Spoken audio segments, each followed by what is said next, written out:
Hello students, দেখতেই পাচ্ছ আজকে তোমাদের জন্য মেধা সমাধান বইটি থেকে ক্লাস 8-এর সায়েন্সের সেকেন্ড ভিডিও নিয়ে হাজির হয়েছি।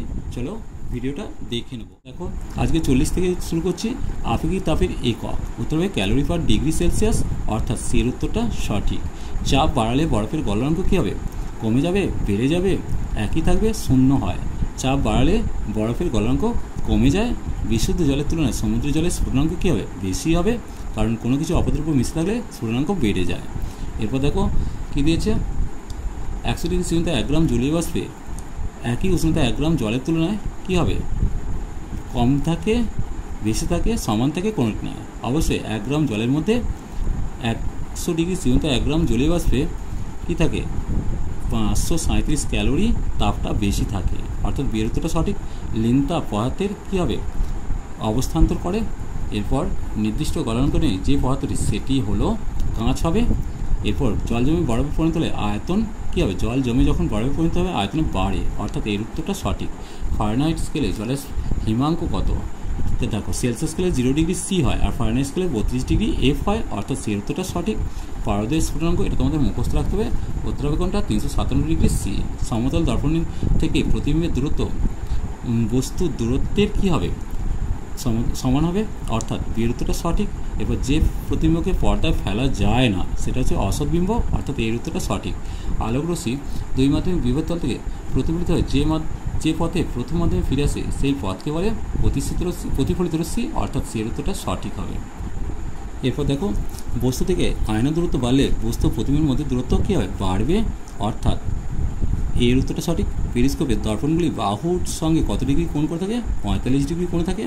বস্তুর প্রতিবিম্ব গঠিত হয় কিসের জন্য? প্রতিফলনের জন্য হয়, প্রতিসরণের জন্য হয়, আভ্যন্তরীণ পূর্ণ প্রতিফলনের জন্য হয়, অর্থাৎ সবকটি উত্তরে ডি এর উত্তরটা সঠিক হবে। আপেক্ষিক প্রতিসংখ্যার মান কখনোই হতে পারে না, কোনটা হবে? 0 হতে পারে না। শূন্যস্থানের প্রতিসরাঙ্ক কত হবে? 1 হয়। এবার ঘনমাধ্যম থেকে লঘু মাধ্যমে আলোর প্রতিসরণের ক্ষেত্রে প্রতিসিত রশ্মি কী হবে? অবিলম্ব থেকে দূরে সরে যায়, অর্থাৎ বিয়ের উত্তরটা সঠিক। বায়ুসপক্ষে হীরের সংকটকোণ এর মধ্যে মুখস্থ রাখতে হবে 24.5 ডিগ্রি। এরপর হীরের চকচকে দেখায় আলোর যে ধর্মের জন্য আভ্যন্তরীণ পূর্ণ প্রতিফলন, অর্থাৎ বিয়ের উত্তরটা সঠিক।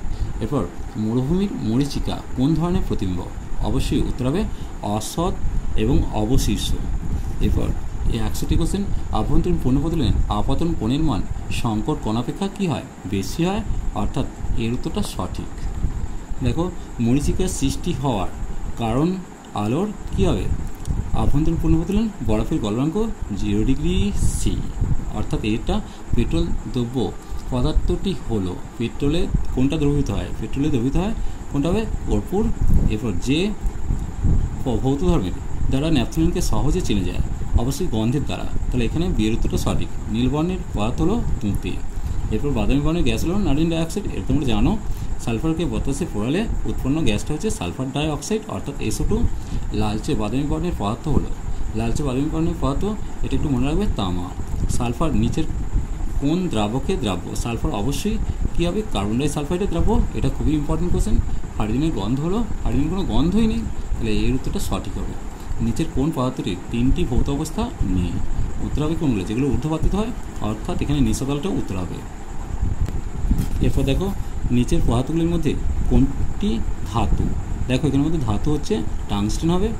সোডিয়াম জলের সঙ্গে বিক্রিয়ায় উৎপন্ন করে অবশ্যই হাইড্রোজেন গ্যাস। এরপর অত্যন্ত প্রসারণশীল ধাতু হলো সোনা, আছে এই ডিএরটা। এরপর নিচের কোন অধাতুর ঔজ্জ্বল্য আছে? অধাতু তো, সেক্ষেত্রে আয়োডিনের ঔজ্জ্বল্য আছে। অ্যালুমিনিয়াম অক্সাইড হলো উভধর্মী অক্সাইড, অর্থাৎ সেই ধাতুটা সঠিক।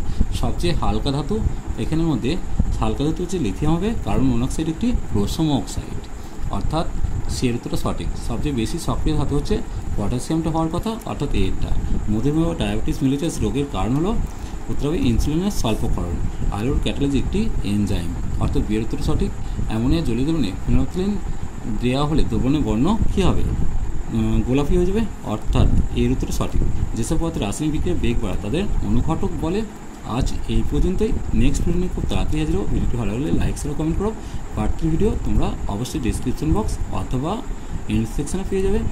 যদি কোনো সমস্যা হয় অবশ্যই তোমরা সার্চিং ওয়ার্ডটা থেকে দেখে নিবে।